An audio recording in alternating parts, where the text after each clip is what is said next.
અને જેણે જેણે પરમાત્માના નામનો જપ કર્યો છે ને એનું મંગળ થયા વગર રહ્યું નથી આ સંસારમાં. ચાહે તમે અત્યારે ભજો, ચાહે તમે ગમે ત્યારે ભજો. આજ સવારમાં જ એક પ્રસંગ સરસ ગુરુજી આપણે સાંભળ્યો. રામનું નામ લે, આખી જિંદગી નામ ન લીધું, પણ અંત સમય ભગવાનનું નામ લે તો ઈ તરી જાય. તો ઘણા બધા તર્ક વિતર્ક વાળા લોકો આવે મારી પાસે કે આખી જિંદગી કઈ ભગવાન નામ ન લીધું છેલ્લે તરી જાય. તરી જાય કેમ? તો કે છોકરો આખું વર્ષ કઈ ભણવામાં ધ્યાન ન દે, પણ પરીક્ષા દેવા બેસે અને એ પરીક્ષામાં બાજુવાળામાંથી ચોરી કરીને લખી દે, કોપી મારી દે, તો પાસ થઈ જાય. એમ આખી જિંદગી કઈ ન કર્યું, પણ છેલ્લે કોઈ રામ નામ લે તમે લઈ લો, તમે પાસ થઈ જાય. નામ लिया उन सब लिया सभी शास्त्र है, बिना नाम लड़के गया पढ़ पढ़ चारो. જેને નામ લીધું છે એનો ઉદ્ધાર થયો છે. તો નામ લેશો તો તમારો ઉદ્ધાર થશે. તો રામ રામ રામ રામ કરતા કરતા કરતા હનુમાનજી મહારાજ એક વૃક્ષની ડાળી પર બેસી ગયા. ઈ દરમિયાન બરાબર ભગવાનને કઈ બગાસો ભગવાને મોઢું ખોલ્યું, પણ મોઢું બંધ જ ન થયું. જાનકીજી જોવે છે કે શું થયું? મોઢું બંધ જ ન થયું. મોઢું બંધ નહોતું થતું એટલે જાનકીજી ગભરાઈ ગયા. એટલે એને લક્ષ્મણજીને બોલાવ્યા. લક્ષ્મણ ભરતજીને બધા આખો પરિવાર ભેગો થઈ ગયો. રામજી મોઢું આમાં ખોલી બોલી શકે નહીં. ભગવાન વૈદને બોલાવ્યા. વૈદને કઈ બોલી નહીં.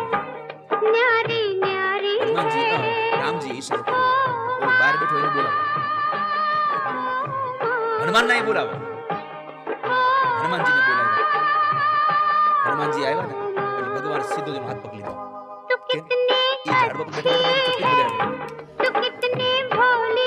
ચપટી બંધ નહોતા કરતા, કારણ કે મને ખબર નથી ક્યારે બગાસું આવે એટલે જઈ આવે કે હું તો ચપટી બગાડ્યા કરું એટલે આપણી સેવા થઈ જાય. ભગવાને પોતે પોતાના હાથથી હનુમાનજીનો હાથ પકડી અને એના હાથને એની ચપટીને બંધ કરી પછી ભગવાનનું મોઢું બંધ થયું. ભલા ભક્તજનો, તમે ભગવાનનું નામ લેશો ને તમે તમારી સેવામાં નિષ્ઠા રાખશો ને તો પરમાત્માને કેવું નહીં પડે, ઠાકોરજી તમે મને આલિંગન આપો, ઠાકોરજી બોલાવીને તમને આલિંગન આપી દેશે. વાલા વૈષ્ણવ, તમારી નિષ્ઠા હશે તો. નિષ્ઠાથી આ બધું થઈ રહ્યું છે. તમને કશું વસ્તુ જ્યારે વધારે જોતી હોય ને ત્યારે ક્યારેય માગવું નહીં, ક્યારેય તમારે માગવું નહીં, પણ તમે જે કામ કરો છો ને એમાં તમારી નિષ્ઠા એટલી બધી રાખો કે તમારે માગ્યા પહેલા તમારો માલિક તમને આપી દે. વાલા વૈષ્ણવ, પરમાત્માએ હનુમાનજી મહારાજને આલિંગન આપ્યું. આ એક નાના ઉદાહરણથી શીખવા જેવું છે કે ગમે તે આપણે સેવા સ્વીકારીએ ને એમાં આપણી નિષ્ઠા સંપન્ન હોવી જોઈએ. સામર્થ્ય છે છતાં પણ સેવક બન્યા, સામર્થ્યનું સેવકપણું કરવું એટલે કે રામના સેવક બની પોતે સામર્થ્યવાન હોવા છતાં પણ એ ભગવાનના સેવક બન્યા. રામાયણમાં આ બધા પ્રસંગોનું દર્શન કરીએ તો હનુમાનજી મહારાજમાં આ બધી જ ભક્તિઓ ભરી છે, આ સેવા ભક્તિ ભરી છે. તો એટલે જ માં જાનકીએ જ્યારે અનેક વરદાનો આ લંકાની ભૂમિમાં હનુમાનજી મહારાજને આપ્યા કે તારાથી બહુ પ્રસન્ન થઈ છું, અષ્ટસિદ્ધિ તને આપું છું, નવનિધિ તને આપું છું, અષ્ટસિદ્ધિનો દાતા તને બનાવું છું, આ બધું તને આપું છું.